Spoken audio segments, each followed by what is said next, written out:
పెద్ద విషయం ఇది. బొంతు రామ్మోహన్ అనేటువంటి వ్యక్తి బీఆర్ఎస్కు షాకు. సీఎంను కలిసిన బొంతు రామ్మోహన్ త్వరలో కాంగ్రెస్లోకి. గ్రేటర్ మాజీ మేయరు. మల్కాజ్గిరి లోక్సభ టికెట్పై ఆసక్తి. హైదరాబాద్లో కాంగ్రెస్ ఆపరేషన్ ఆకర్షు. ఎమ్మెల్యేలు కార్పొరేటర్ల లక్ష్యంగా పావులు. మాజీ డిప్యూటీ మేయరు బాబా ఫసీయుద్దీన్ కూడా కాంగ్రెస్లోకి వెళ్ళిపోయిండు. ఆయన, బొంతు రామ్మోహన్ వీళ్ళంతా కూడా టీఆర్ఎస్ పార్టీ పుట్టినప్పటి నుంచి కూడా ఉన్నారు. బొంతు రామ్మోహన్కు లేదంటే బాబా ఫసీయుద్దీన్కు అక్కడ జూబ్లీహిల్స్ ఇక్కడ ఉప్పల్లో టికెట్ ఇవ్వచ్చు. ఉప్పల్లో బొంతు రామ్మోహన్ వాళ్ళ భార్య ఇద్దరు కార్పొరేటర్లు గెలిచారు, ఆయన మేయర్గా గెలిచిండు. పోనీ ఉప్పల్లో బేతి సుభాష్ రెడ్డికి 2018లో టికెట్ ఇచ్చేటువంటి విషయంలో అట్లే అన్యాయం జరిగింది. 2023లో టికెట్ ఇచ్చేటువంటి 2023లో అభ్యర్థిని మార్చినప్పుడు అందులో ఉన్నటువంటి పార్టీ అభ్యర్థికి ఇవ్వకుండా కొత్తగా బయట నుంచి తీసుకొచ్చినటువంటి అభ్యర్థికి ఇవ్వడంతో కలత చెందినటువంటి బొంతు రామ్మోహన్ ఇప్పుడు ఏకంగా కాంగ్రెస్లోకి వెళ్ళాడు.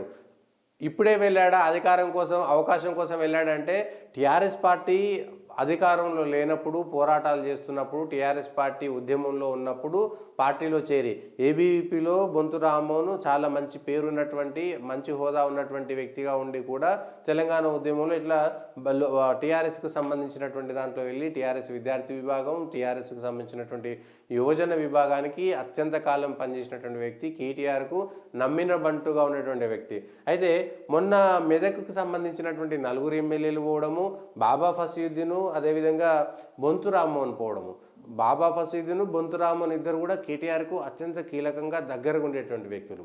మెదక్కు సంబంధించినటువంటి 4 వ్యక్తులు, 4 ఎమ్మెల్యేలు కూడా నీళ్లు తాగినా కూడా హరీష్ రావుకు చెప్పేంత క్లోజ్ ఉంటుంది. అంటే వాళ్ళు నీళ్ళు తాగాలన్నా కూడా హరీష్ రావు పర్మిషన్ తీసుకునేంత క్లోజ్ ఉండేటువంటి ఎమ్మెల్యేలు, అంటే అంత హరీష్ రావు క్లచెస్లో ఉండేటువంటి ఎమ్మెల్యేలు వెళ్ళి కలిసిరు.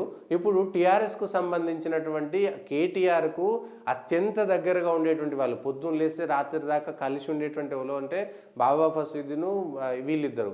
అయితే వీళ్ళిద్దరు పోవడాన్ని మనం ఎట్లా చూడాలి అంటే హరీష్ రావు, కేటీఆరే వాళ్ళకు సంబంధించినటువంటి కేసులను మాఫీ చేసుకునేందుకు ముందే వీళ్ళను పంపించి ఒక లాలుచి పడుతున్నారా అనేటువంటి అంశం కూడా, ప్రశ్న కూడా ఉత్పన్నమవుతున్నది ఇక్కడ.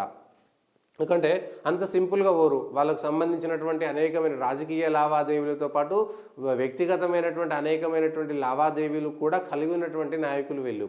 2009 నుంచి 2001 నుంచి పనిచేసినా కూడా 2009 నుంచి కేటీఆర్ వచ్చినప్పటి నుంచి కూడా కేటీఆర్ను షంబీపూర్ రాజు లాంటి వాళ్ళు, బొంతు రామ్మోహన్, బాబా ఫసీయుద్దీన్, బాల్క సుమన్ వీళ్ళంతా కూడా కేటీఆర్కు నమ్మిన బంటులు అనేటువంటి విషయం అందరికీ తెలుసు, ప్రజలందరికీ తెలుసు. సరే టికెట్లు ఇప్పించుకోలేదు కాబట్టి టికెట్ రాలేదు అనేటువంటి ఒక్కటే బాధ కాకుండా కేటీఆరే, హరీష్ రావే వీళ్ళను కాంగ్రెస్లోకి పంపించి ముందస్తుగా రేవంత్ రెడ్డితోటి లేదంటే కాంగ్రెస్ సర్కార్ తోటి ఒప్పందం చేసుకొని మా నాయకులందరినీ, ముఖ్యమైన వాళ్ళని మీ దగ్గర పంపిస్తున్నాం కాబట్టి మీరు మేము బారాకున్ మాఫీ అనేటువంటి దాంట్లోకి వెళ్తున్నారా అనేటువంటి ఒక చర్చ, ఒక ప్రశ్న కూడా ఉత్పన్నమయ్యేటువంటి సందర్భం ఇది. మామూలు వాళ్ళు ఎవరో పోతే తాటికొండ రాజయ్య కాంగ్రెస్ నుంచి వచ్చిండు, సునీత లక్ష్మారెడ్డి కాంగ్రెస్ నుంచి వచ్చి టీఆర్ఎస్లో చేరింది, మళ్ళీ కాంగ్రెస్ అధికారంలో ఉంది కాబట్టి పాత వాసనతో వెళ్ళింది అనుకోవచ్చు. కానీ ఇక్కడ అట్లాంటి వాళ్ళు కాదు. వీళ్ళు టీఆర్ఎస్ తోటే వాళ్ళ రాజకీయం మొదలైంది, టీఆర్ఎస్ తోటే వాళ్ళ రాజకీయ ఎదుగుదల కూడా మొదలైంది, టీఆర్ఎస్ తోటే ఉన్నటువంటి నాయకులు, అందులో కేటీఆర్కు, హరీష్ రావుకు అత్యంత సన్నిహితంగా ఉన్నటువంటి నాయకులు అంత సింపుల్గా పార్టీ మారుతున్నారంటే దీని వెనక పెద్ద కథే ఉందనేటువంటి విషయాన్ని మాత్రం చేసుకోవచ్చు.